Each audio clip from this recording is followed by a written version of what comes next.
Hey y'all, this is Airman Antonio Goods, and I'm here to make another video as a pretty much an update to you guys who still follow me, if I have anybody left follow me.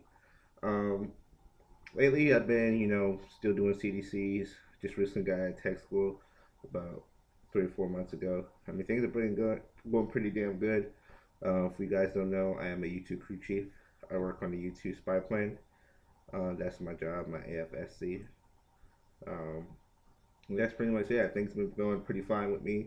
Um, yeah. What I'm making the video today is just give you guys pretty much a good update of stuff. Um, Make sure I'm also doing this video to let you guys know on reasons to join the Air Force and what you should know. Not what. Okay, how to put this. What you should know before joining the Air Force. This is why I'm making this video. Um, okay, let's start off with reason number one. Don't join the Air Force just because um, it's cool and stuff. Because you gotta understand what you're getting into.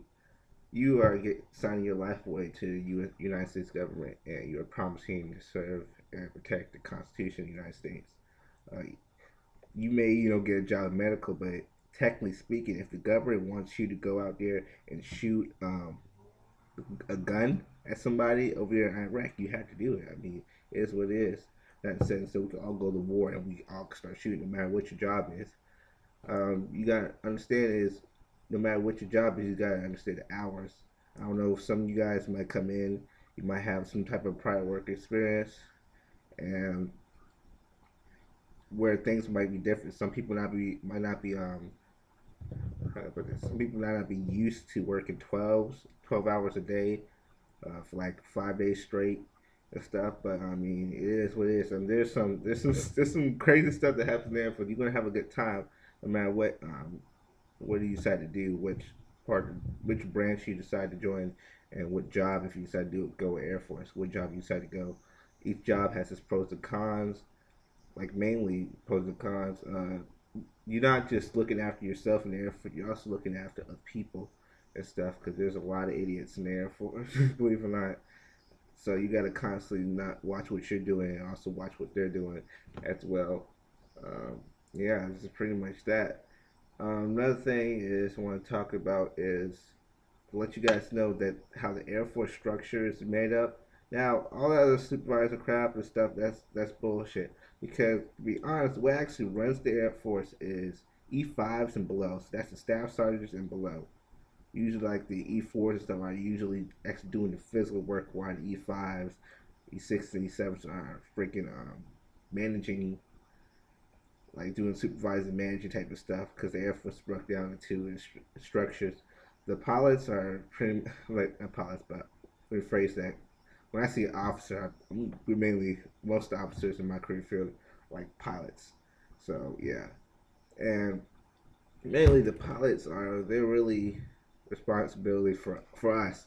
So I'm talking about me. Our pilots is they're mainly responsible to fly the aircraft, and we're really we only really work when they decide they want to work, and that's like pretty much either maybe on holidays they decide to work less, and maybe on week times they decide to work more. Actual times they work not holidays, they decide to work more, but that depends on the pilots.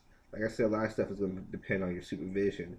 And a lot of things you do is going to depend on supervision because you got to understand, as you being a new airman, you not really have a say so in anything. They tell you to jump, you say how high. You got to do E and everything. Even if senior airman tells you what to do, you still got to abide by that. Um, Understand is yes, they still can't technically cuss at you, but the crew chief, everybody knows in the crew chief career field, I mean, it's like we're the bros of the Air Force and they decide to cuss and do whatever they want to do. Um, yeah, that's pretty much it. I mean, Air Force, I mean, you're gonna have, like I said, you're gonna have some hard times, you're gonna have some good times, you're gonna have some fun times, and you're gonna have a lot of life experiences. You might meet your future wife in the Air Force. My main thing is don't date nobody in the Air Force, just date a civilian.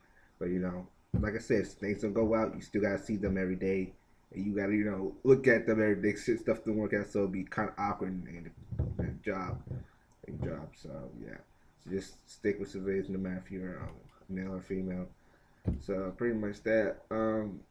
Stay shaven, stay in rags. If you join, pretty much prepared to join the Air Force in a couple months or so. Like I said, just keep in shape for the love of God. Forget all that memorizing the Airman's Creed. Also, just keep in shape. That will blame you. Have time to memorize the Airman's Creed, the rank structure, and everything from your BMTSG, which you will figure out what that's later in BMT. You will have the time to remember all that. Just for the love of God, stay in shape because they're kicking people out left and right for failing PT tests. And you think that's funny, but it's kind of hard coming out of tech school when there's like a certain structure. Tech school and BMT was a certain structure, and they're forcing you to do PT like constantly, then when you go out into the Operation Air Force, it's really up to you. So it's your ass if you don't decide you don't want to stay up to your current physical standards. So yeah, they're kicking people out left and right. The Air Force is downsizing. And they downsize a lot. They're still letting a crap load of people in, and they're saying they're kicking people out. So that's not my business, but that's what it is. It is what it is. Y'all probably wonder why I'm wearing earrings, but I'm about to go on a date with a civilian girl. So I'm just letting y'all know that. Another thing is, don't take what everybody says who's not in the Air Force literally, because people always gonna have their opinion. People always gonna say this, say that. Just take everything people say with a grain of salt. You can't take people really too seriously because you gotta understand. You gotta have some type of thick skin. The Air Force isn't really that hard to be in, but well, it's hard to get in right now. It is very hard. So, and for people, I mean, it's not necessarily hard to stay in, but if you're in it, you're gonna get kicked out. So, yeah, just don't do nothing really stupid if you get in the Air Force, and just try to take things day by day. Memorize everything that you can. Remember everything you can because you might use it. If they teach you that in BMT, then it's probably a reason why they teach you that. Um, you gotta just pretty much you gotta take orders. As long as you follow what you've been told, life in the airport should be simple for you. Very good for you. As far as uh, being on a personal life, I'm fine. Just buy a car. Still looking for that special lady, but and also somewhat progressing in my job. It's a little tough being a new guy on the block, but you gotta get it how it is. I mean, it's a lot of learning especially for a crew chief like me, an aircraft maintainer. Um, it's hard. It's just hard to start learning new things about the jet because a lot of stuff I don't know about my job yet. I'm still learning and progressing on years. As far as that, you gotta understand when you get into a job, you gotta understand the deployment too. It depends on the job. Each job in the Air Force is different, and they're gonna require you to do different things. Like for a crew chief, you might be out there fueling jets and freaking -1 degrees and stuff, and you gotta get it how it is. Then if you're like a non-maintainer, is what we call us crew chiefs call people who are not maintenance personnel. If you're like somebody who sits behind a desk or food services or security forces, you might have a tad bit easier. Security forces, mainly the new guys are mainly guarding the gate. That's what I see. All the A1Cs and senior airmen. Sometimes you might you see a staff sergeant, checking IDs and stuff.